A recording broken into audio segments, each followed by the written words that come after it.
이슈죠. 두 분 모셨습니다. 신유진 변호사님 안녕하세요. 네, 안녕하세요. 네, 김한 기자님 안녕하세요. 네, 안녕하세요. 네, 오늘 아침 두 분은 어떤 이슈에 좀 주목을 하셨나요? 저는 이제 어제 그 대통령 국정 지지율 62%. 네. 네. 처음 출발 자체가 62%에서 출발했습니다. 6개월이 된 지금 성적표 어떠냐? 62%다. 와. 네, 그래서 지금 뭐 대통령의 국정 운영에 대해서는 실시간으로 뭐 다 생중계되지 않습니까? 네. 심지어 어제는 또 대통령 업무 보고가 3시간 넘게 생중계되는 네. 초유의 업무 보고 생중계. 장관들이 약간 네. 긴장감이 역력하더라고요. 이게 네. 생중계가 되니까 막 기재부 장관이 이렇게 널 들춰보고. 네. 장관들은 정말 긴장하고 그리고 또 국민들은 아 이게 대통령이 하는 일이구나. 대통령이 하는 일이 뭔지를 파악하게 되는 거예요. 네. 그리고 대통령이 우리에게 약속했던 공약들 잘 지키고 있는가? 이거를 계속 아예 그냥 생중계를 해버리니까 국민들이 신뢰도가 높아지는 거죠. 네. 네. 그러니까 대통령이 사실은 순방 가면은 뭐 하는지 보도를 통해서 알 수 있지만 국내에 있을 때는 아예 대통령의 동선이 다 공개가 되고 업무 보고 대통령이 무슨 일을 하는 사람인가. 예전에는 진짜 우리가 대통령이 무슨 일을 하는 사람인가까지 정확하게 모르고 네. 그냥 대통령은 최종 결정권자인가 이런 생각을 했는데 네. 지금은 아니에요. 지금 대통령이 하나하나 부처에 네. 굉장히 디테일한 걸 물어봅니다. 사실 장관이 모르는 거를 막 물어봐요. 그러면 그 국장이 그거에 대해서 대답을 하고 또 그것에 대해서 또 앞으로 어떻게 할 거냐 계획까지 물어보고 나중에 다시 업무 보고 다시 해라. 그 부분 꼭 물어보겠다. 이렇게 네. 합니다. 정말 이 정도면은 거의 네. 뭐 지금 이재명 대통령 덕분에 온 국민들이 대통령이라는 직업의 무게에 대해서도 알게 되겠지만 야, 이 정도로 모든 우리나라 이제 경제 현안부터 아주 밑바닥 뭐 민심까지도 다 하나하나 낱낱이 보고 있는 거 아닌가. 그래서 네. 이제 우리 초등학생들이 많이 그러잖아요. 초등학교 때 꿈이 뭐냐? 대통령이요. 대통령이 요즘에 업무 보고하는 거 보면서 야 대통령 이거 보통 일 아니다. 빡세다. 아니, 빡세다. 요즘 애들이 꿈을 가질 때 정말 힘든 일 안 하고 싶어 하거든요. 앞으로 장래희망 대통령이 아니, 요즘 애들은 네. 대통령도 유튜브라고 생각할 수도 있고. 3시간씩 막 네. 보고하고. 대통령 최고 인싸. 인싸, 유튜버. 오, 그렇게도 연결되네. 네, 생중계해준다. 대통령이 하는 일을 생중계해준다. 대통령이 네. 하는 일에 대해서 진짜 초등학생부터 알 수 있게 해주는. 야, 이 정도면은 진짜 역대 이런 대통령은 없었다. 네, 그래서 맞습니다. 그렇잖아요. 대통령이 무슨 일을 하는지 도대체 알 수가 없어요. 맞아요. 아, 저는 진짜 사인만 하는 사람인 줄 알았어요, 사실. 그리고 네. 진짜 직전 윤석열 어땠습니까? 책상에 아무것도 없지 않습니까? 책상에 진짜 종이 한 장 없는 책상에 막 이렇게 사진 찍고. 제걔 숟가락 열면 잔 나온다고요. 잔이 있었네. 숨겨져 있었네. 그럼요. 네. 네, 아이 그 정도로 진짜 책상이 깨끗해. 종이 한 장 안 읽는 사람으로 생각했다가 야 이거 진짜 보통 일 아니다. 네. 국민들이 빡세다. 공감할 수 있는 업무 능력과 실력을 모두 갖춘 대통령이 아닌가 그런 생각이 듭니다.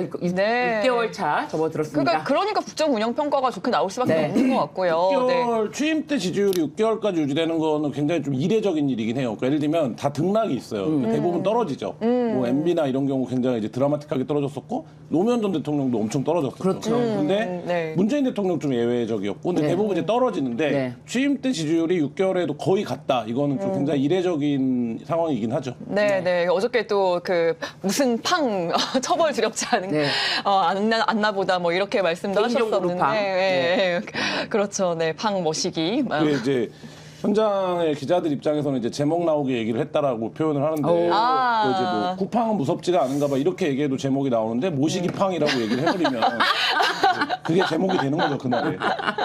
무슨 팡! 네, 그래서 이제 그 정치인들이 그 두 가지를 좋아합니다. 네. 제목 나오게 말하는 사람이랑 그냥 말하는 게 다 문장이 되는 사람도 있어요. 근데 어떤 정치인들은 이 문장을 굉장히 많이 말을 윤색을 해줘야 문장이 되는 정치인들도 있고 근데 이제 이재명 대통령이 어제 무슨 팡 이렇게 얘기하면서 오늘 뭐 여러 언론이 그걸 제목으로 뽑았더라고요. 네, 그리고 또 훈시기형 땅 샀냐, 뭐, 이런 말도 했잖아요. 이것도 어떻게 보면 되게, 저는 항상 그 유머 감각이랄까요? 네. 막 이런 블랙 코미디적인 유머 감각에 굉장히 놀라게 되는데, 그렇죠. 네, 강훈식 비서실장에게 이런 말도 해서 조금 이제 화제가 된 것 같습니다. 네, 강훈식 아마 그 비서실장이 그 다스베이다 출연했던 거를 좀 보시지 않았나, 그런 생각도 들고요.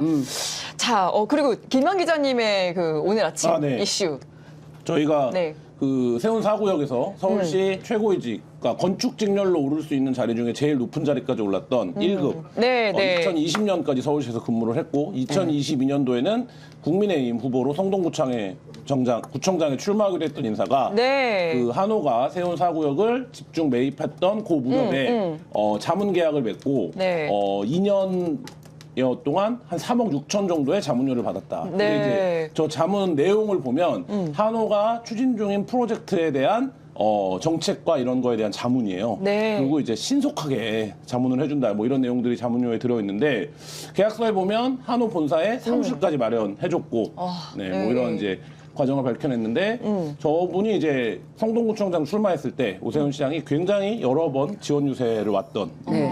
네네. 아니, 이게 오늘 아침 기사였잖아요. 네. 그래서 3억 6천만 원 한호에서 자문료를 받았는데 이게 뭔가 법적인 또 이제 위헌 소지가 있죠.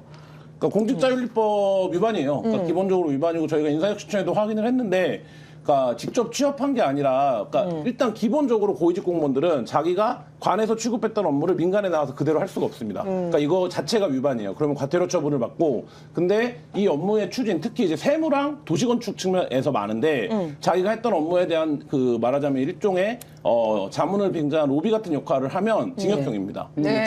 지금 인사혁신처에서는 이 사례가 뭐 이해가 안 간다라고 얘기를 하고 할 정도의 사례입니다. 네, 성동구청장 후보로 출마했었다는 그 이력이 있는데 강맹훈 이름 다 나온 거죠? 네. 강맹훈 전 실장. 어떻게 보고 계세요? 지금 기사를 지금 나 지금 오늘은 좀 네, 해주시면 오늘 참 아침 좋을 텐데. 맞아요. 오늘 아침에 나온 네네네. 기사가 따끈따끈한. 그 실명을 밝힌 이유는 계약서를 다 입수를 했습니다. 그래서 예. 계약서를 갖고 있습니다. 그래서 오, 그렇군요. 계약서상의 내용들을 혹시 확인을 진짜, 네. 아, 이게 방송 출연하시고 바쁘실 텐데 진짜 이거 기사 나오는 거 보면은 정말 부지런하세요. 네, 뭐. 네. 시작한 일의 끝을 본다. 네. 오, 예, 멋집니다. 네, 막 강맹훈 강맹훈 기자, 김완 딱 단독으로 이거를 또 냈네요. 아니 이거는 남들- 혼자 입수한 거예요? 저희가 입수했죠. 남들은 안 하니까요. 남들이 안 해서. 아니 첫 보도 때는 세 명 이름이 같이 나왔잖아요. 3명 같이 한 거죠. 저희 팀. 3명. 아, 그- 예, 예. 이제 고소를 당하니까 이제 이거는 혼자 단독으로 이름을 아니요. 쓰는 거죠? 아니요. 3명 같이 합니다. 아니 이 기사에는 무슨 말씀이세요? 이 기사에는 이름이 단독으로 나와 있어요. 세 명이 안 나오고 잘못됩니다. 고소하시려면은 우리 김한 기자에게 해라. 대표 주자다. 네. 그렇게 합의는 봐요. 조사를 나만 받으면 안 되냐. 내가 선임이니까 어차피 같은 사건 아니냐. 아, 진짜요? 네. 오, 그렇구나. 근데 해주는 수사기관도 있고 안 해주는 기관도 있습니다. 네, 그래서 그런지 요 기사 있잖아요. 세운 재개발 총괄 서울시 1급 출신 한우에서 3억 6천만 원 자문료 받아. 요 기사 밑에는 김완 기자 혼자 호로리 저를 정말 보내시려고. 홀로 나와 있다는 거. 네네. 아니 근데 이렇게 저 또 무식한 질문 하나 드리면은 이렇게 이제 개인이잖아요. 그런데 이렇게 막 자문료 3억 6천 이 정도면은 이게 일반적인 금액인가요? 아니죠. 일반적으로 예를 들면 그 사무실도 제공하고 자문료 3억 6천을 주는 건 그럼 이 사람한테 결국 무슨 일을 시켜야 되는 거잖아요. 무슨 일을 시켰을 거냐. 근데 이 사람이 뭐냐면 그 바로 서울시에서 도시재생실장이었어요. 그러니까 네. 부시장 바로 아래입니다. 그리고 이제 박원순 시장이 갑자기 그렇게 되지 않았으면 부시장이 됐을 거라고 할 수 있는 건축 직렬의 최고 이제 고위급 인사고 이 사람이 자기가 세운 지구 재개발을 관에서 총괄을 하다가 민간으로 나와서 1인 법인을 만들어서 그 1인 법인을 통해서 세운지구 개발업자한테 자문료를 받았어요. 근데 그 자문료를 받는 기간 동안 무슨 일이 일어난 겁니까? 두 가지 문제가 해결이 됐어요. 첫 번째, 네. 부동산 PF 만기 연장이 해결이 됐고, 두 번째, 세운지구 용적률 상향이 해결이 됐는데, 이 두 가지 업무가 다 이 사람이 관에 있을 때 하던 유관 업무예요. 네. 그렇다라고 보면 결국에 이 돈의 목적은 그거라고 볼 수밖에 없는 거고, 이 사람이 어쨌든 서울시랑 가교 역할을 했다, 로비스트였다 이런 증언 저희가 여러 번 복수로 확인을 했는데, 그러면 결국 이 사람 때문에 한호는 천문학적인 이익을 얻었다라고 하면 결국 이제 그 부분에 대한 처벌이 필요한 거죠, 수사가. 네. 뭐 여기에 대해서 그럼 강맹훈 측의 입장이 지금 나왔나요? 오늘 굉장히 아침 기사에. 당황했고요. 자기는 아니다. 난 로비스트가 아니다라고 얘기를 했고 이제 본인이 차렸던 회사 이름이 MK 도시연구소인데 지금은 내가 MK 도시연구소를 안 한다. 지금은 안 한다. 지금은 안 한다. 네. 그렇게 얘기했고. 지금은 안 한다. 요 기사가 굉장히 좀 상세하게 진짜 디테일까지 다 있는데 지금 말씀해 주신 것처럼 공직자윤리법 18조 그 정확하게 이거 위반 소지가 있는 그 부분이다라고까지 지적을 했기 때문에 요 문제는 지금 일파만파로 이 세운 4구역 이거 전반적으로 다 엎어져야 될 것이 정말 속속들이 기사로 나오고 있는 것 같아요. 네, 저희가 진짜 이제 한겨레 덕분에. 용적률을 올리면서 개발이익을 누가 몰아가는지를 밝혀냈고 그다음에 그 과정에서 김건희 관련사, 김건희랑 가장 가까운 기업으로 알려져 있는 히림이 특혜를 받아서 설계를 수의계약으로 따냈다. 500억대 설계를. 네. 이거를 이제 했고 지금 이제 요 전반적인 과정을 누가 행정적으로 처리를 해줘야 되잖아요. 실무를 누가 봐줘야 되는데 그 실무를 봤던 게 단순히 그냥 이런 사람이 아니라 서울시 도시재생실장 출신의 1급 공무원이었다. 이거를 이제 네. 아니 한호는 밝혀졌네요. 한호는 세우지구 개발 손대겠다고 했잖아요. 지금 그 이후에 어떤 상황인지 손을 뗄 수 없죠. 왜냐면 말만 그렇게 했다 그랬죠, 그때도. 그 땅들은 이미 다 이제 신탁이 걸려 있기 때문에 신탁사에 돈을 갚아야 됩니다. 근데 한호가 법인세 체납액이 제가 알기로 수백억대인데 그럼 이 수백억대를 갚아야 일단 돼요. 그럼 일단 법인세 갚는데 수백억이 필요하고 이 땅에 관련해서 대출을 받았던 그쵸. 것들을 해결을 해야 돼요. 그렇죠.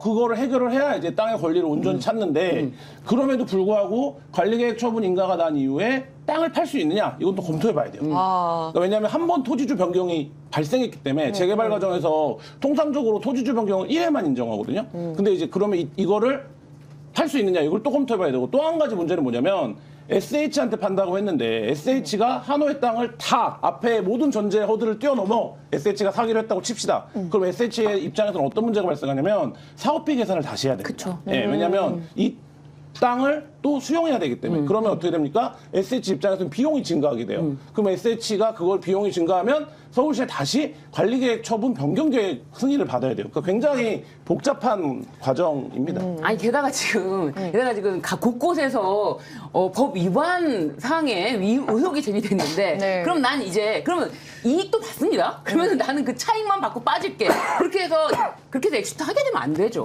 그러면 안 되고 이거는 수사 부분으로 넘어가야 되고 수사의 영역에서 한호는 여기서 과연 이거를 뭐 살아남을 수가 있을까? 그 네. 정도 생각이 듭니다. 네, 본인들도 맞습니다. 일정 부분 네. 자신들이 연결된 걸 털어야 돼요. 네. 네네. 네, 털어야 네. 된다. 네. 아니 이게 한겨레가 끝까지 네, 네. 물고 들어오실 네. 것이다.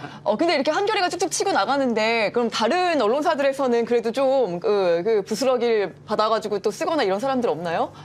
아니면 같이 경향도 조사하거나? 쓰고 오마이뉴스도 쓰고 있는데 네. 서울시가 워낙에 이제 사활을 걸고 해명을 하고 있어요. 그러니까 뭔가 저희는 이제 저희 방송에서는 좀 약간 긁혔다라는 표현까지 썼는데 왜냐면 같은 해명 자료를 2번 낸 적도 있어요. 왜냐면 그러니까 저희 생각에는 기자들이 판단에는 첫 번째 해명 자료를 많이 안 받았어요. 히림 때. 왜냐면 히림은 보기에도 기자들이 그냥 감각적으로 보기에도 좀 떨어지는 건이거든요. 왜냐하면 네. 야, 500억대 수익을 어떻게 줘? 뭐 이런 거예요. 그리고 그 기업이 히림이면 정상적인 판단이 작동하는 기관 같으면 야 이거 특혜 의혹 나지 않겠냐? 그 대통령이랑 가깝다는데 이렇게 판단해야 되는데 오히려 보란 듯이 몰아줬거든요. 그러니까 이제 그 과정이 지금 석연치가 않고 그 부분에 대해서 어쨌든 뭐 포함해서 지금 이 건 같은 경우에는 저희가 기사에도 썼지만 공직자윤리법의 다이렉트로 접촉이 되는 부분이기 때문에 오늘 이제 뭐 서울시가 어떻게 나올지 좀 지켜봐야 될 것 같습니다. 네, 그러면 또 후속 기사도 기대하고 있겠습니다. 네, 사실 저희가 이제 처음에 연예계 뉴스로 한번 시작을 해보려고 했어요. 네. 사실 이제 왜 이 시점이냐, 왜 쏟아지냐, 이게 문제긴 한데, 자, 일단은 뭐 박나래 씨 매니저 갑질 논란도 있었고, 뭐 조세호 씨 조직 폭력배 연루 의혹도 있었고, 뭐 그리고 이제 에스파 윈터와 BTS 전국 열애설. 진짜 사겨요? 윈터 아세요? 윈터 아세요? 알죠, 에스파? 알죠. 윈터 진짜요? 의외다. 우리 다 모를 거라고 생각. 에스파. 역시 인기 있다, 인기 있으니. 잘 아시죠? 아니 뭐 인기 네. 단발도 유명하고 하니까요. 네. 윈터는 좀 남성들이 집에 또 중학생도 있고 좋아하더라고요. 초등학생도 많이. 있다고. 그렇겠네. 모를 수가 없다고요? 모를 수가 없네. 네. 아니, 그러니까. 노래는 몰라요. 이것만 보통 매니지먼트사에서 아니면 아니라고 바로 이렇게 하잖아요. 네네. 근데 지금 가만히 있다라는 거는 열애설이 아니라 열애를 하고 있는 것이 뭐, 아닌가. 어제 뭐. 트럭 시위도 한 거 아니에요? 그러니까요. 네, 맞아요. 그 네. 커플 타투했다고? 네. 네. 근데 나는 이거 좀 팬들의 심리를 잘 모르겠어요. 연애를 하는 걸 이렇게 싫어하는 건가요? 아니 그래가지고 네.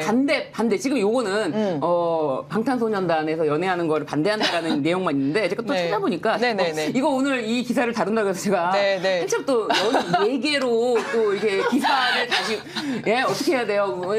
다른 클릭으로 방향을 틀어가지고 많이 검색을 해봤더니 네. 아니 우리는 전국의 연애 지지한다 지지한다라는 반대편에서 어마어마하게 활동, 네, 우리 지지한다. 무슨 소리냐라고 하면서 아예 그냥 그걸 네. 대규모로 네, 전국을 응원하고 지지한다. 전국의 사랑 응원한다. 네. 그런 것도 있고 한다고 하더라고요. 네, 네. 아무튼 저도 사실 이 대본에 적어놨어. 내가 에스파랑 윈터를 당연히 모를 줄 알고. 아니 근데 진짜 생각 못했네. 근데 그 사진이 자녀들 있으면 사진이 나오면 고를 순 없어요. 단발. 윈터 단발. 윈터 저희 단발. 끝에 가는 예. 윈터 단발. 윈터는 단발로 유명합니다. 나는 단발좌. 난 안유진 좋아한다. 아유, 안유진, 아이고. 그래도 좀 아시네. 우리가 그 자녀들 있는 걸 깜빡하고. 자녀들이 있으면 사실 모르기가 어렵죠. 네. 아무튼 근데 저는 막 트럭 시위까지 하고 막, 그러는데 이제 아닌 팬들도 많다라는 거죠. 화가 난 게 아니라. 네네. 뭐 지금 뭐 노래하든. 보도에 따르면은 지금 뭐 전국 뭐 응원한다. 안심하고 뭐 너가 원하는 길 선택해. 무조건 지지한다. 전국 뭐 어떤 전국이 한 30살 되지 않았나요? 꽤 나이가 있지 아니요, 않나? 아니요. 그렇게 30살까지는 안 안 돼. 됐어요. 군대 갔다 온 게 갔다. 군대를 일찍 일찍 갔어요. 갔어요. 아, 네, 그런가? 전국은 어립니다. 네네. B가 막내고 그다음에 전국인 걸로 알고 있어요. 네네. 97년생이면은 거의 됐네요. 거의 됐죠. 거의 됐네요. 거의 서른이네. 아, 연애해야지. 아, 얘네들이 뭐. 30살 먹은 사람의 연애를 타인이 걱정할 일은 아니다. 알아서 한다. 그렇죠. 알아서 하겠죠. 아 근데 너무 이제 대놓고 이렇게 연애하는 거를 좀 이렇게 볼상사나워 하시는 분들도 그런 있는 분도 것 있고, 같고. 어제 또 어제자 기사에 이런 게 있네요. 방탄소년단 내년 컴백 앞두고 경사. 네, 퍼미션 투 댄스가 7억 뷰 돌파. 이런 기사까지 들어갔습니다. 아유 고생하셨습니다. 네. 한번 보여주세요. 코로나 시기 다 함께 우리는 일상을 회복하자. 그런 취지의 음악을 담고 있습니다. 퍼미션 투 댄스. 네네. 그렇군요.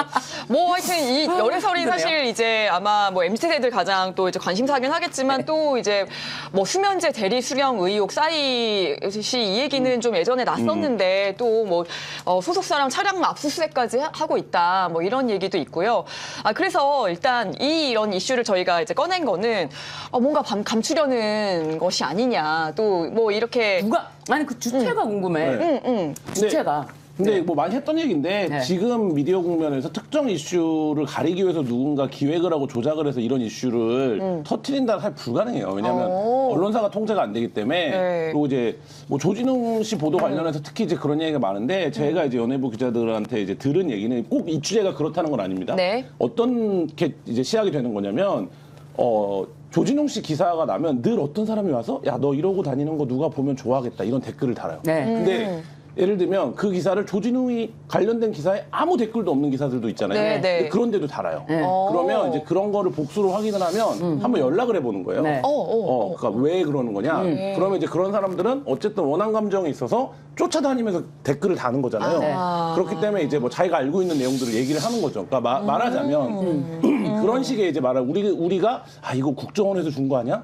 이거는 뭐 누가 흘려준 거 아니야? 이렇게 생각하는데 네. 이제 그런 식의 접근이 많고 또 한 가지 디스패치는 어떻게 그렇게 사진을 잘 찍어요? 오, 그치. 이 고민 네. 있잖아요. 그러니까 네. 저희도 뭐 누구를 쫓아가 보고 하지만 그게 사진 찍는 게 쉽지가 않거든요. 네. 동선 경로를 다 파악하고 있어요. 저는 말씀드리면 거의 20년 가까이 했지만 한 번도 성공한 적이 없습니다.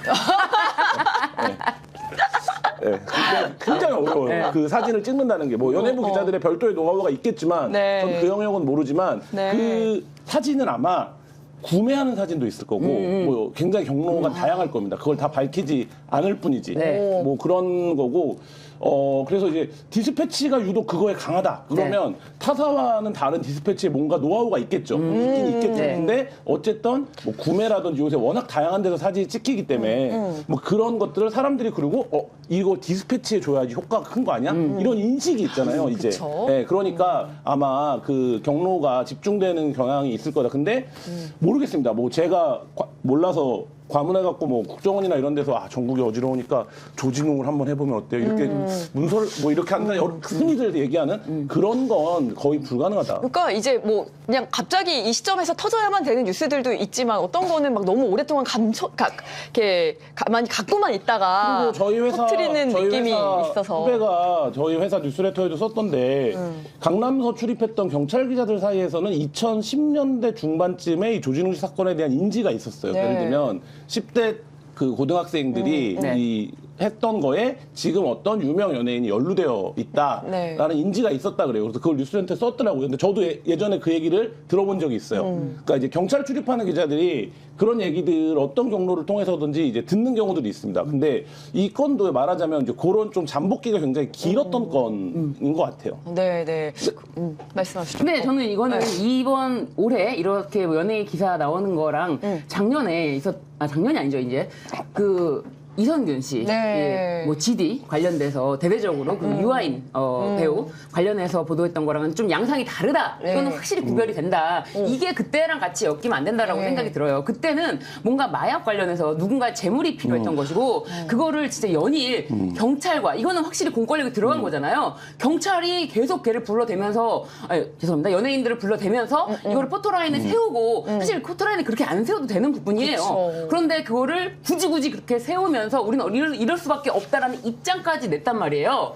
그거랑 이번에 1년에 이런 뭐 전국의 연애설까지 이런 거는 양상은 다르다 확실히 보고요. 그때는 확실하게 이성균 씨를 제물로 삼았다. 그리고 지금은 이제 이런 것들에 대해서 한편으로 그런 생각이 들어요. 뭐죠? 뭐 이렇게 가로 세로 막 이런데 네, 이런 데서 네, 가로 맨날 세로. 이런 데서 이제 이런 걸 어그로를 끌어서 장사를 하다가 그게 좀 요즘에 좀 시들시들하고 많이 안 되잖아요. 그러니까 이제 이런 것들이 여기서 터져 나오는 거죠. 그런 생각이 듭니다. 요번에는 그 이제 팡머시기 예, 그 사건을 좀 덮으려는 게 아닌가라는 좀 그런 생각을 좀 그런 해봤습니다. 네, 네. 대통령이 어제 나와서 팡 모시기라고 얘기를 해갖고 팡 모시기만 사람들이 생각하는데 무슨 팡? 무슨 팡? 무슨 팡? 이런 얘기 한다고 그 후팡이 가르칩니다. 그러니까요. 그래서 네. 쿠팡이 뭐 전방위적으로 네. 이런 거를 로비를 해서 이런 기사 그까지 저는 잘 모르겠네요. 네, 네. 자, 그러면 엔터 얘기는 여기까지 네. 마무리하는 것으로 하고, 제가 이제 오프닝을 12월 12일 얘기하면서 이제 고문 얘기를 지금도 해야 된다라는 게 너무 끔찍하다. 이런 말씀 드렸는데, 노상원 일단 고문의 약물까지 계획 문건이 나왔다면서요. 군 내부 문건을 입수해서 이제 폭로한 내용이 있는데 굉장히 충격적입니다. 네. 한번 하나씩 좀 볼까요?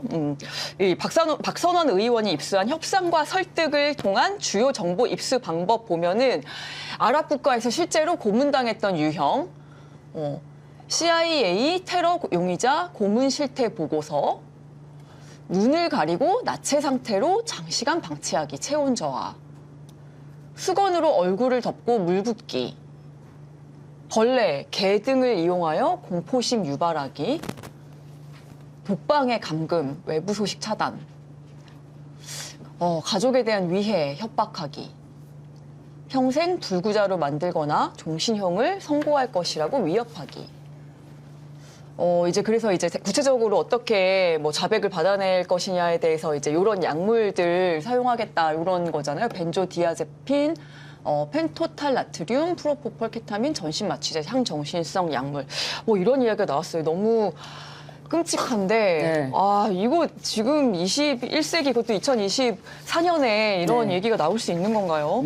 그러니까 이거를 쓴 사람을 저는 잡아야 된다고 봅니다. 네. 문건에 그렇죠. 대해서 네. 관여하거나 작성하거나 지시했던 사람들 다 잡아야 된다고 보고요. 지금까지 나왔던 내란 관련된 재판이나 이런 데 증거에서 보면 노상원 수첩과의 유사성이 높아 보이잖아요. 그러면 결국엔 근데 이 문건의 양식은 어제 박선원 의원이 공개한 거 보면 군에서 내부에서 작성하는 형식의 그로 기술이 되어 있거든요. 문서 형식은. 그러면 노상원이 어디선가 지시를 누구에게 했는지는 모르겠으나 노상원이 아닐 수도 있습니다, 물론. 근데 어쨌든 군 내부에서 이거를 작업을 한 거잖아요. 그럼 저는 이 라인은 반드시 잡아야 된다. 어떻게 군 내부에서 이런 문건이 나올 수가 있어요? 우리가 노상원 수첩에서 뭐 그런 네. 얘기 나와도 끔찍했는데. 저는 이거 보면서 그런 생각이 났어요. 영화 중에 그 드니 빌레브 작품인데 그 그을린 사람. 네, 그게 알죠. 이제 명작. 레바논 내전 때 있었던 일이고 그 각종 고문이 거기서 등장하거든요. 저는 사실 막 실제로 그런 게 주제인 경우 영화를 잘 못 보는데 이 그을린 사랑 영화에서 보면은 진짜 끔찍한 고문들이 막 등장을 해서 이거를 보는데 딱 그게 떠올랐는데 야 이거 저는 이런 고문을 당하기 전에 다 그들이 원하는 대로 자백할 거예요. 원하시는 걸 말씀해주세요. 김호준이 시킨 겁니다. 네, 김호준의 지령을 받았습니다. 김호준이 아무래도 그렇게 맞습니다. 김호준이에요. 네, 맞아요. 네. 여론조사 꽃이 문제인 것 같습니다. 저는 아무것도 몰라요. 네. 김어준이 시킨 대로 대본이 있어요. 그걸 읽는 거예요. 김어준이에요. 네.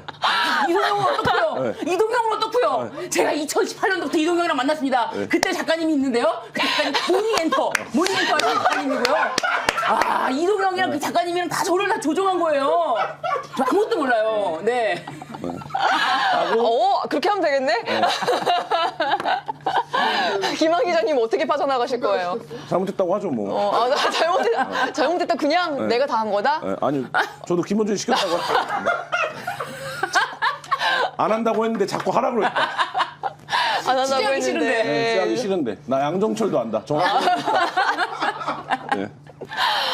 와. 네, 저는 그렇게 할 것 같아요. 아니 우리 평론가님도 빠져나가기 쉽지 않아요. 왜냐면은 그게 매주 뉴스공장 뭐 이렇게 다수배다 나갔는데 빠져나가지 못하잖아요. 어떤 고문이 가장 힘들었을까요? 이 고문 종류 딱 보시면은 저도 생각을 좀 평론가님 버티실 거예요. 해봤는데. 왜냐면 저 진짜 아무짓도 안 했다면서 난 진짜. 너무 흠진하게. 아니, 난 진짜 아무 짓도 안 했는데. 그런데 나는. 이게 무슨 짓을 해서 하는 게 아니라 이런 고문을 통해서 허위 자백을 받아내야 되잖아요. 여기 문건에도 적혀 있어요. 그러니까 예를 들면 포기하게 만들어야 된다 뭐 네. 이런 게 적혀 있으니까 그래서 이제 완전 이제 뭐 우리가 요새 말하는 조종, 가스라이팅을 할 수 있는 방법으로서 이런 것들을 세 가지 단계를 말하고 있는 거 아닙니까? 뭐 협상이나 포섭이 가능한 사람, 네. 안 되면 고문, 뭐 이렇게 세 가지 방법을 말하고 있는 건데 네. 이런 계획을 진지하게 이제 이거를 타이핑을 쳤다. 저는 이 지점 굉장히 충격적이고 더 지금 얘기해야 되는 건 뭐냐면 이 계획의 충격성뿐만 아니라 이거를 특검이 모를까요?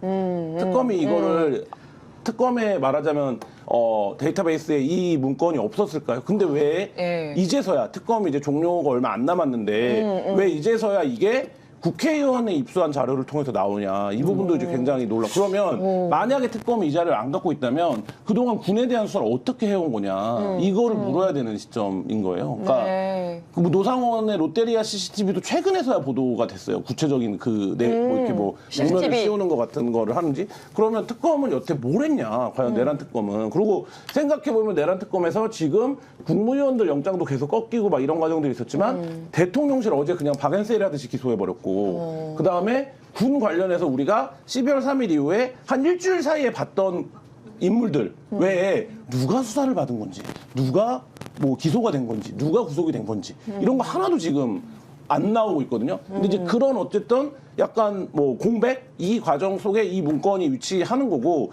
이자들이 이런 생각까지 했었다라는 게 나는 하는데 그럼 특검이 수사에 있어서 탄력을 받으려고 했다면 이거를 먼저 수사 초기에 얘 군이 이렇게까지 하려고 했다. 군을 다 잡아들여야 된다. 이런 식의 이제 수사를 갔어야 되는데 지금 뭔가 좀 특검이 여러 실기들이 있지만 이것도 그렇게 보인다. 진짜. 지금 이제 특검이 곧 끝나지 않습니까? 그렇기 때문에 이 내란 특검에 대해서 내란 특검 굉장히 우리가 많이 응원하지 않았습니까? 처음부터 이제 사실 이게 너무나 초기에 긴급하게 윤석열을 체포하는 부분 그리고 윤석열이 풀려나느냐 마느냐 그 시점에서 특검이 들어갔기 때문에 특검이 굉장히 긴급하게 구성돼서 지금까지 열심히 해왔고 사실 법원에서 많은 영장을 기각하면서 특검의 동력이 상실되는 과정인데 이렇게 마무리돼서는 안 된다.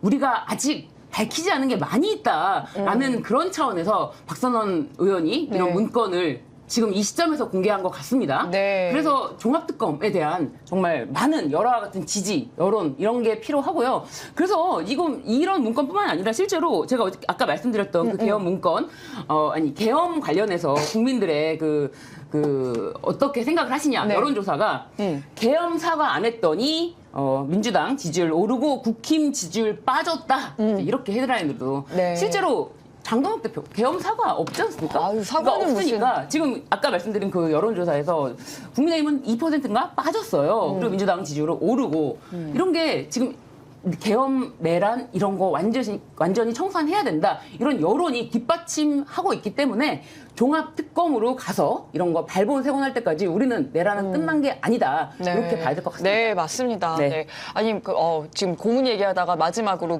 노상원은 이거 말고도 지금 뭐 선관위 직원들 위협하기 위해서 작두랑 야구방망이도 준비하라고 했잖아요. 네. 화면으로 좀 그림을 보여주시면은 이 노상원이 지난해 11월 20일 날 인터넷으로 구입한 재단기, 진짜 손가락 진짜 자르려고 그러네요. 아니 근데 이제 말씀하신 것처럼 이제 이런 이야기를 하고 이 장면은 또 이렇게 에이, 예. 아니, 아니, 실제로 여기 정치 야시장에서 과연 그 정치 야시장 시절에 종이 절단기를 실물을 갖고 왔어. 실물을 막 보고 흔들고 난리 여기서 야 종이 절단기를 막 그게 더 무서운데. 독한 사람들. 독해.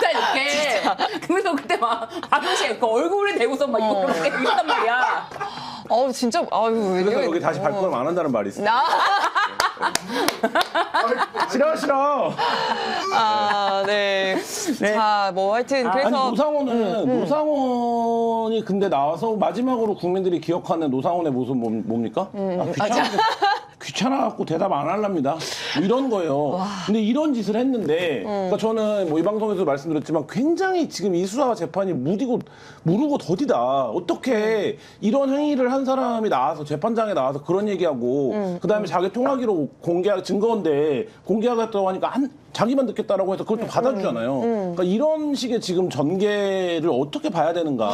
네. 굉장히 답답한 상황이. 아니 지금 뭐 특검에서 그러니까 노상원이랑 김건희 관계도 지금 확실하게 밝혀낸 게 없잖아요. 없죠.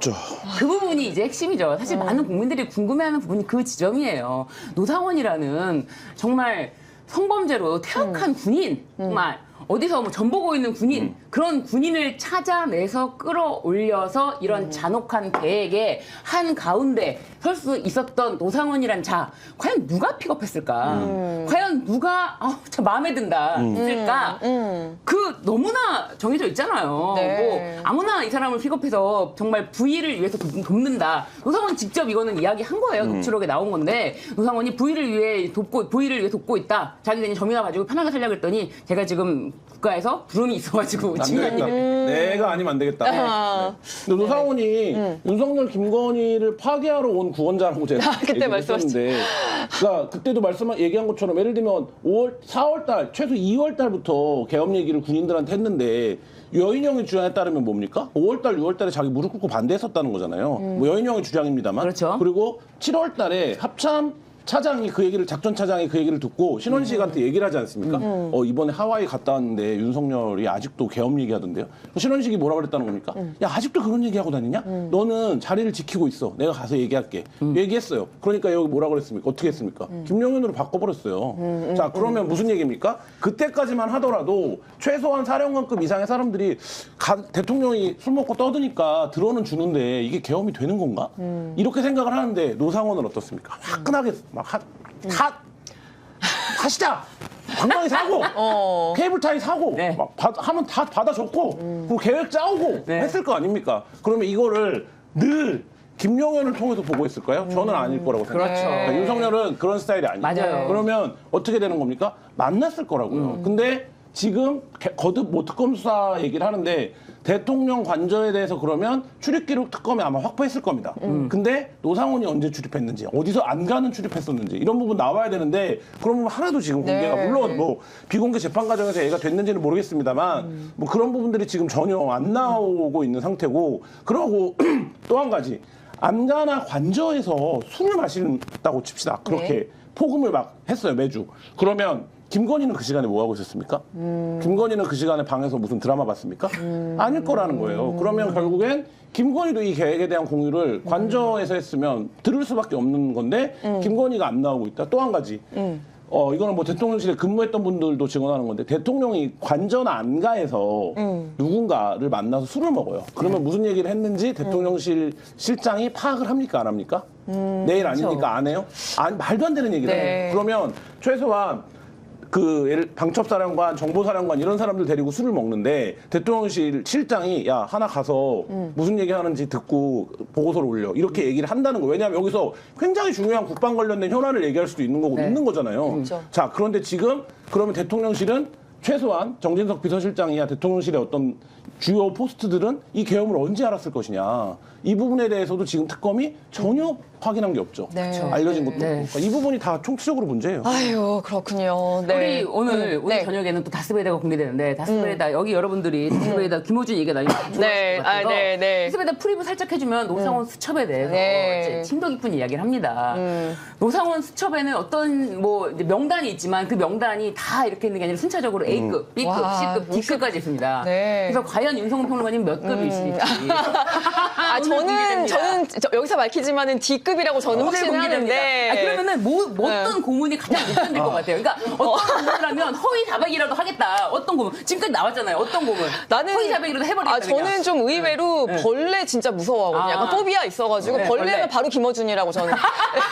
저는 벌레 나오면 전 바로 면도 불기 시작할 것 같은데. 팔짱 끼면 불기 시작할 것 같은데. 잘못했어요. 전 아무것도 안 했어요. 다 김어준이 시켰어요. 아, 진짜. 와, 그런 상황이 안 벌어져서 너무 다행인 것 같아요, 진짜. 예. 지금 잠깐 전화가 온 것 같아요. 전화가 왔어요, 지금. 그래요? 예, 예. 이게 저희가 광고가 들어왔어요. 마틴 와. 프로 플레이 X. 네, 저희 이어폰. 이거 저 아까부터 착용하고 있었는데 네. 지금 착용한 줄도 몰랐을 만큼 가벼운 3g짜리 무선 이어폰입니다. 네. 마틴 프로 플레이 X 저희 광고를 주셨습니다. 네. 네, 이게 이렇게 끼우면은요, 네. 뛸 때 러닝 많이 하시는데 뛸 때 이게 떨어지지도 않고 걱정될 거 없고 별로 이렇게 잃어버리는 그 부담도 많이 적어지고요. 사실상 굉장히 가볍고 편안하고 안전하고 일상에 자연스럽게 스며드는 그런 무선 이어폰입니다. 네, 리빙 25를 검색하시거나 저희 또 더보기란의 구매 링크를 통해서 구매해 주시면 되는데 어떠세요? 되게 예쁘지 않아요? 귀가 이거? 뚱뚱해서 이게 안 맞나 봐요. 아니, 그러니까. 아니, 방법이 이거는- 달라, 방법이. 예. 방법이 있어요, 네. 이게. 네. 그거를 이제 이렇게. 그거는 조금 네, 기술이 이렇게. 필요하긴 한데, 처음에. 아니, 방법을 미리 알려가지고 방송을 하란 말이야. 아유, 뭐. 저희가 너무 이 광고에 대해서 이 게스트들에게 네. 부담을 드리지 않기 부담. 위해서 저희가 그렇게 했는데, 그래서 일부러 제가 이제 끼고 있어요, 저는. 예쁘다. 네, 예쁘다. 근데 괜찮지 않아요, 근데 이거? 진짜 꼈는지는 모르겠네요. 그치, 맞아요. 꼈는지는 모르겠어요. 느낌이 별로 없다. 네, 그래서 이게 이제 이렇게 뭔가 고막 쪽으로 이렇게 집어넣고 있으면은 방법을 모르겠어. 좀 답답하거나 아플 때 있잖아요. 왜 끼세요? 여보세요? 이게 지금 광고를 해야 되는데 우리가. 네네. 네네. 마틴 프로 플레이 X 네. 3g의 옆에다 가벼운. 끼는군요. 이게 39,900원밖에 안 해요. 네. 그러니까 한번 써보시기를 적극 권장드립니다. 네. 애플의 노예에서 탈출해라. 네. 마틴 프로 플레이 X로. 네, 가격도 이 정도면은 정말 저렴하게 고퀄리티의 무선 이어폰을 착용해 보실 수 있습니다. 다음에 알려드릴게요. 끝나면은 네네. 저희가 끝나고. 바로 정말 알려드리고. 탐나네요. 아니, 너무 예뻐. 일단 너무 예뻐. 네. 일단은 하고 있는데 너무 예뻐가지고. 귀찌 같은 느낌이고, 네, 그래서 저도 이제 아까 전에 껴놓고는 지금 잊어버리고 있었어요. 플레이 네. X. 네. 좋네요. 네. 자, 통일교 이슈로 넘어가 볼게요. 오늘 모든 언론 일면 기사가 윤영호 녹취록이더라고요. 네, 어떤 녹취록이 나왔나요?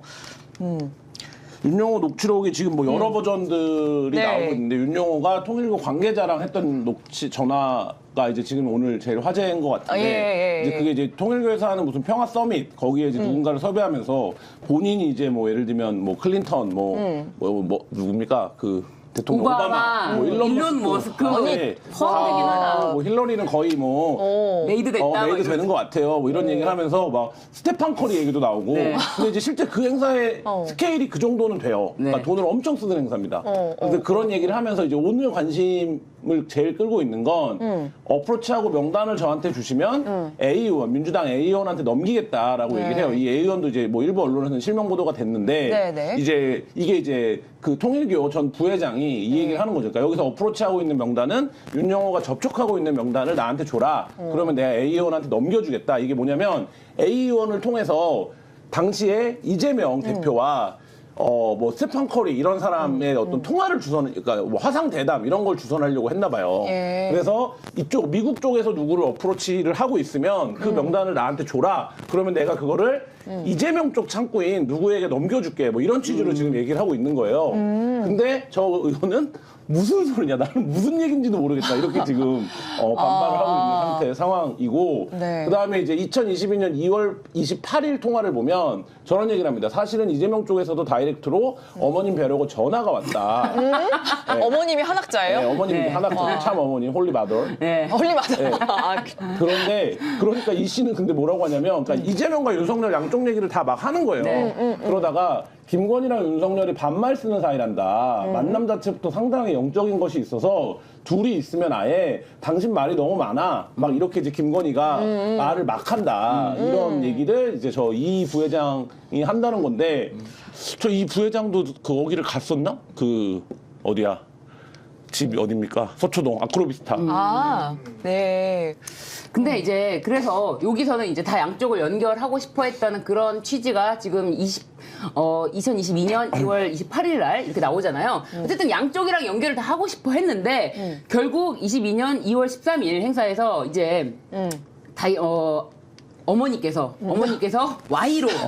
Y로 하면 좋겠다. Y로 하면 좋겠다고 결정을 내려주신 네. 거죠. 아. 네네.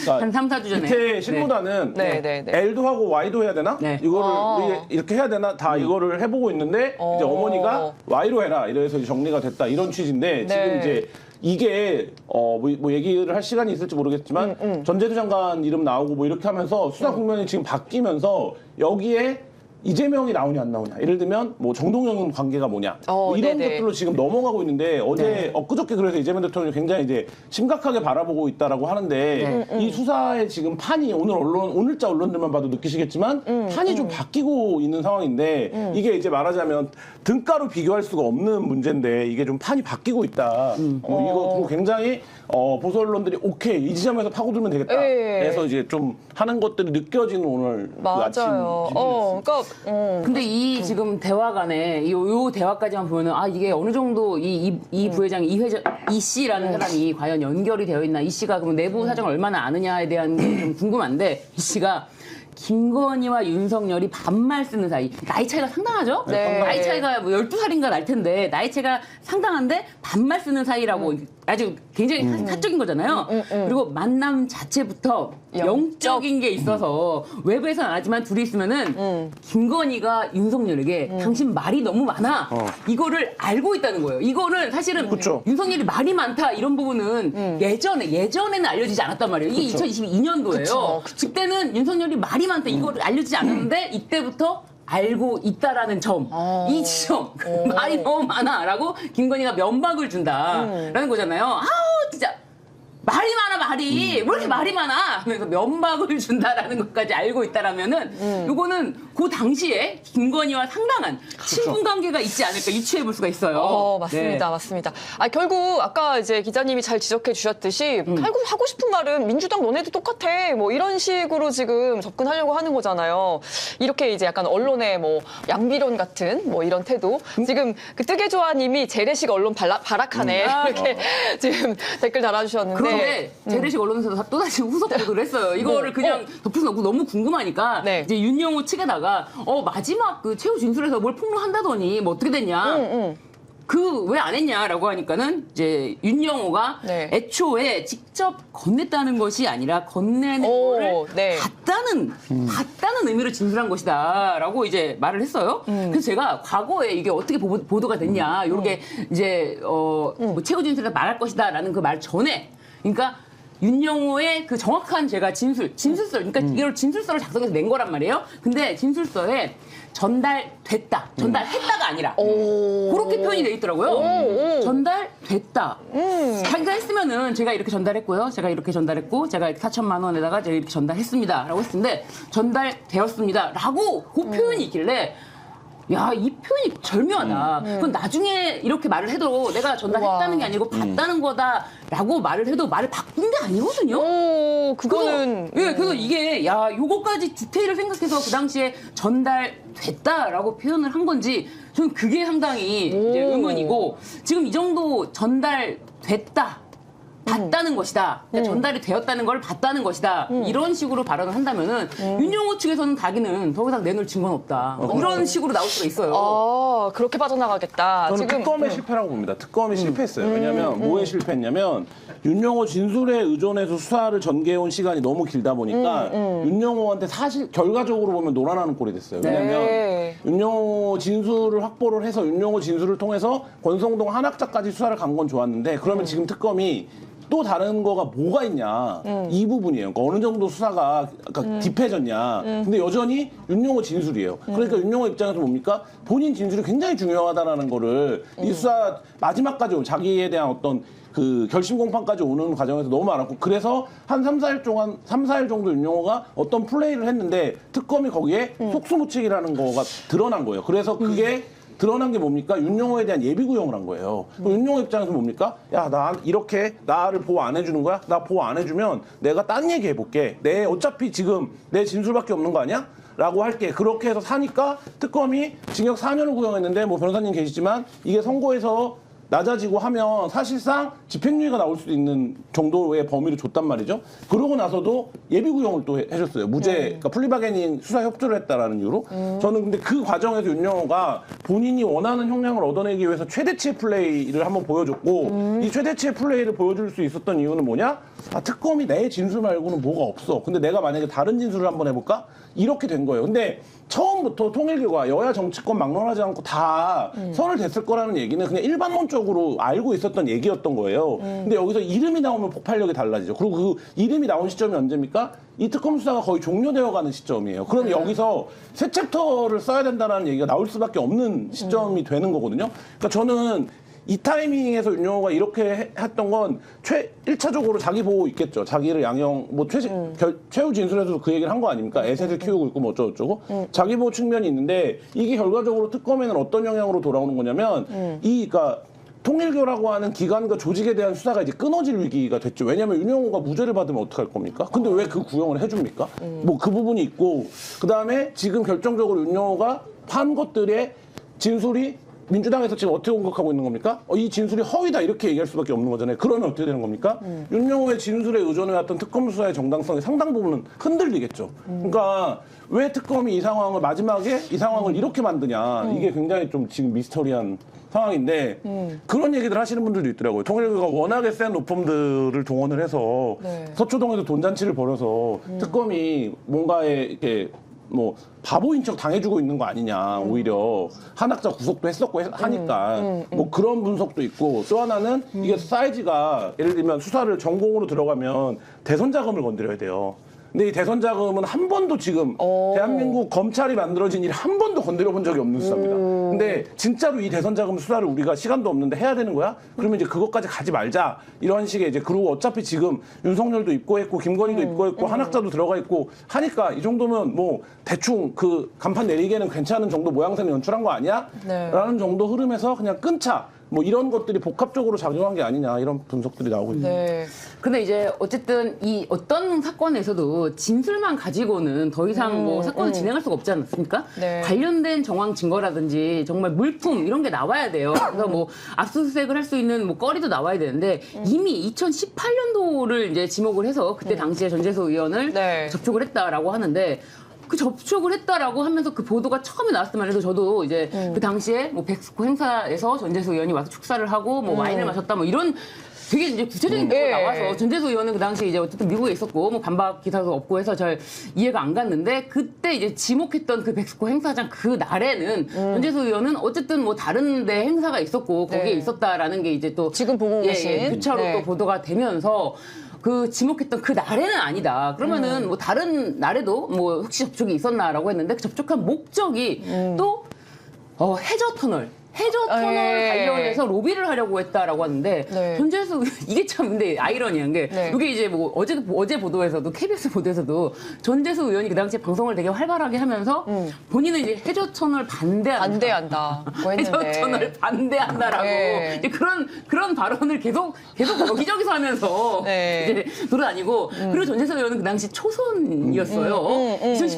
2018년도에 초선 2년차 된 의원이 해저 터널을 반대하는데 이 사람에게 거금을 로비하면서 그러면 이 사람이 말이 바뀌어야 되잖아요. 이 사람 입장이 좀 바뀌어야 되잖아요. 근데 왜 로비를 했고 뭘 받아 처먹었는데 왜 이 입장이 안 바뀌는 겁니까? 이게 조금 스텝이 꼬이는 게 아닌가? 네. 그런 생각이 좀 들어서 이 지금 윤영호와 쌓아올린 이 뭐 민주당 인사라고 하는 전재수 의원부터 해서 뭐 만났다고 하는 정동영 장관 그런데 이 후속 수사가 사실상 이게 처음 스텝부터 좀 꼬이게 그렇죠. 되어 네. 있는 게 있었다. 이게 구체적으로 뒷받침될 수 있는 어떤 물증을 가지고 진술을 해야 돼요. 이 윤영호도 그래요. 자기가 뭔가를 뭐 주는 걸 받든지 간에 뭐 건네준 거든지 간에 뭘 했든지 뭘 받든지 들었든지 그냥 막 쏟아내면 안 되거든요. 그러면 이거 무고예요. 무고. 허위 사실에 네. 대해서 뭐 말을 한 거기 때문에 그런데 어떤 근거를 가지고 말을 해야 되는데 지금 어떻게 처리할 것인지 네. 뭐 어떤 근거를 내놔야 되잖아요. 아니 안 그러면 이거는 바로 수사기관에 본인의 자백으로 인해서 전재수에게 뭔가 줬다라고 했기 때문에 이건 바로 무고죄가 성립이고 네. 이렇게 해서 전재수가 무혐의가 되면은 완전히 이거는 무고죄로 인지에서도 이걸 처벌할 수 있고 무고죄라는 게 상당히 무겁습니다. 어우. 무고죄는 징역형이에요. 벌금형도 네. 없단 말이에요. 그렇기 때문에 이런 위험을 부담하고 그러니까 여러 가지 지금 다각도로 뭔가 앞으로 지금 수사 대상 자체가 네. 확대가 돼야 되는 부분이 맞다. 그런데 과연 여기서 어떻게 빠져나갈 것인가. 윤영호는 됐다라고 했다는 그 점. 처음에 전달됐다라고 했다는 점. 그래서 자기는 이제 그런 이야기를 들었던 근거고 이 정도 선에서 빠져나가려고 하는 건가? 이제 그런 생각도 좀 듭니다. 네. 네. 만약에 이제 전재수 장관이 조사를 통해서 이제 무혐의 처분이 나면은 부산시장은 지금 호재 부산시장 쪽에 예. 결론이 나기 쉽지 않겠죠. 아. 그러니까 예를 들면 재판이 계속 진행이 될 거고 그래요? 결론은 쉽지 않고 이미 판은 상당히 헝클어지게 됐고 그러니까 이거를 정석적으로 그러니까 특검이 어떤 판단을 해서 정석대로 처리를 안 했는지 모르겠는데 저는 8월 달에 인지했을 때 사건 발표하고 넘겼어야 된다고 봐요. 근데 특검도 뭐 이해는 가죠. 정무적으로 여러 가지 판단들이 있었겠죠. 수사 자체에 대한 어떤 전선의 문제라든지 있었을 텐데 근데 어쨌든 그때 정석적으로 판단하지 않으면서 스텝이 꼬였고 이게 특검 수사 말기에 나오고 우리 수사 범위가 아니어서 넘겨줘야 돼 국수본으로 넘어왔는데 국수본이 이거를 뭐 보름 안에 한 달 안에 결론을 못 내릴 거거든요. 결정적인 문제는 뭐냐면 지금 얘기한 거에서 2018년에 거기에 왔었냐 안 왔었냐 날짜에 대한 특정부터 지금 다시 시작해야 되는 상황인 거고 오늘자 나온 보도에 따르면 윤영호의 메모에는 그게 굉장히 구체적으로 적혀는 있다는 거예요. 예를 들면 천정궁에 왔을 때 누구랑 같이 왔었는지 4-5명 같이 왔었다는 거 아닙니까? 네. 그리고 지금 큰 틀에서 놓고 보면 그 윤영호가 말한 정동영도 어쨌든 천정궁을 간 거는 인정을 한 거잖아요. 그러면 윤영호가 적어놓은 어떤 기록이 아예 그냥 날조다, 허위다 이거라고 보기는 어려운. 그리고 아까도 말씀드렸지만 그게 그렇다라고 공격하기 시작하면 그 전에 수사들이 다 흔들려요. 그러니까 이게 굉장히 애매한 상황. 민주당 입장에서는 애매해진 상황이 됐고 그 결과적으로 지금 굉장히 뭐라 그럴까요? 그러니까 최악의 수습을 해야 되는 상황이 됐고 이게 이제 그 전재수 의원 진실규명으로 가면 그러니까 전재수 의원이 그러니까 민주당 입장에서 네. 전재수 의원이 돈을 받은 게 확인이 되면 제일 깔끔합니다. 그러면 이건 전재수의 일탈로 치면 돼요. 근데 지금 전재수 의원이 진실투쟁을 시작했어요. 그럼 이 국면 가는 겁니다. 네. 왜냐하면 이게 알 수가 없어지니까. 네. 그러니까 이러면 선거 국면에서는 제일 어렵고 국민의 입장에서는 계속 떠들기 시작하겠죠. 네. 지금 대통령실에서 통일교 논란에 엄정 대응을 계속 엄정하게 수사하라고 지시를 했잖아요, 예전에. 이미 10일에. 그리고 계속 뭐 이제 종교단체 등의 어떤 법인도 헌법과 법률을 위반하는 반사회적 지탄받을 행위를 하면 해산시켜야 된다. 이런 네. 언급도 했고 굉장히 이제 강경하게 나오고 있는데 막 이런 것들을 또 이제 언론 플레이식으로 해서 지금 이제 헤럴드 경제 기사를 보면은 네. 대통령실은 여권 인사의 통일교 연루 의혹이 확산되자 당황스러워하는 기색이 역력하다. 뭐 이런 식으로 또 이제 기사를 냈네요. 뭔가 아니 근데 그런 건 있어요. 제가 봤을 때 이재명 대통령은 끼셨네요. 네, 끼었습니다. 드디어 여러분 제가 이거 해냈습니다. 아니, 해낸다. 이건 블랙이에요. 처음에 네. 어느 쪽으로 방향을 제가 몰랐는데 여러분 이거 해냈습니다. 너무 네. 예쁘지 않나요? 맞아요. 예뻐요, 예뻐요. 예, 이렇게 굉장히 느낌 편안합니다. 네. 마틴 프로 플레이 X. 아 좋네요. 이거 좋네요. 네. 아니 뭐 말 나온 김에 요거 네. 오늘 마지막 요거 네, 마지막은 네. 아니고 네. 네, 디어 오늘 동키크림 제가 너무 좋아하는 제품이거든요. 맞아요. 네, 이거는 네. 진짜 여러분들에게 피부에 새로운 광을 열어줍니다. 여러분 광나는 광 팔아보십시오. 여러분 디어 오늘 동키크림 너무 네, 좋아요. 네. 제가 이거를 일주일에 한 번 정도는 꼭 이거만 도포하고 얼굴에 가득 도포라고 해요, 저는. 이거를 좀 처발처발하고 자면은 아침까지 그냥 척척해요. 그렇죠. 척척한 피부, 광나는 피부. 제가 중요한 매브랜터에 나올 때, 특히 왜냐면 윤성호 평론가님이 워낙에 또 광이 윤강. 여기 디어오늘은요, 우리 윤성호 평론가님 꽉 잡으셔야 돼요. 아이고. 윤성호 평론가님 아닙니까? 윤광입니다. 네, 디어오늘 감사합니다. 네, 이 주름, 미백 기능성, 뭐 인증까지 받은 크림입니다. 디어 오늘 동키 크림 지금 3개 세트에 52% 할인돼서 56,160원. 그때 한번 발라보셨잖아요. 네, 네. 너무 좋아요. 이게 진짜 내 얼굴을 어디까지 끌어올리나, 내 얼굴을 어디까지, 제 얼굴이 진짜 건성이거든요. 그리고 겨울에는 진짜 다 건조하잖아요. 가습기도 많이 쓰시는데, 가습기로는 피부가 장벽을 지킬 수가 없어요. 그래서, 맞아요. 가습기로는 지킬 수가 없는데, 요거를 딱 발라주시면은 광이 샥 난다는 거. 이거 굉장히 인기가 많아서, 막 맞아요. 친절 대란 입고 그랬습니다. 쟁여두세요. 네, 쟁여템입니다. 네. 그리고 이거 사시면은 남성분들이 이거 사셔서 여자친구나 뭐 아내에게 선물하면 너무 사랑받습니다. 센스 최고. 오늘 동키 크림 네, 오늘입니다. 네, 국내 유일 직영 목장에서 착유한 동키 밀크만을 사용한 디어 오늘 동키 크림. 네, 오늘 광고 여기까지 하고요. 네. 아까 이제 어쨌든 그 대통령실이 이제 통일교의 언론 플레이까지도 주목하고 있다. 이렇게 지금 이제 기사를 좀 정리를 대통령실은 해드렸습니다. 전공법으로 나오는 거 말고는 그럼요. 방법이 없어요. 네. 그러니까 전공법으로 나오는 거예요. 그러니까 뭐 연루된 사람이 있으면 여야 막론하고 다 정리한다. 네, 그리고 맞습니다. 우리가 여야 다 정리하고 그 다음에 이 종교 집단의 불법 행위가 있으면 이 종교 집단도 정리할 거야. 이렇게 가는 거 말고는 지금 뭐 방법이 네, 없습니다. 굉장히 이런 거에 맺고 끊임이 분명해요. 그리고 사실 제가 이렇게 말씀드리면 그렇지만 뭐 민주당 측에서는요, 어떤 누군가의 문제가 일어나잖아요. 그러면은 그거 그냥 바로 다 손절 바꿉니다. 그러니까 이게 그 사람이 해결해서 살아남는 것, 그러면 이제 몰라도 뭐 누구를 어떻게 해서 이렇게 같이 실드를 친다 이런 자체가 이런 분위기가 없는 것 같아요. 그래서 오히려 저는 그런 게 깔끔하다 그렇게 보여지고요. 아니 그리고 진짜 억울하게 공격당하는 많은 분들이 있겠지만 그런 부분도 뭐 다른 사람이 옆에서 한마디 거드는 게 더 도움이 된다 이렇게 생각하지도 않는 것 같아요.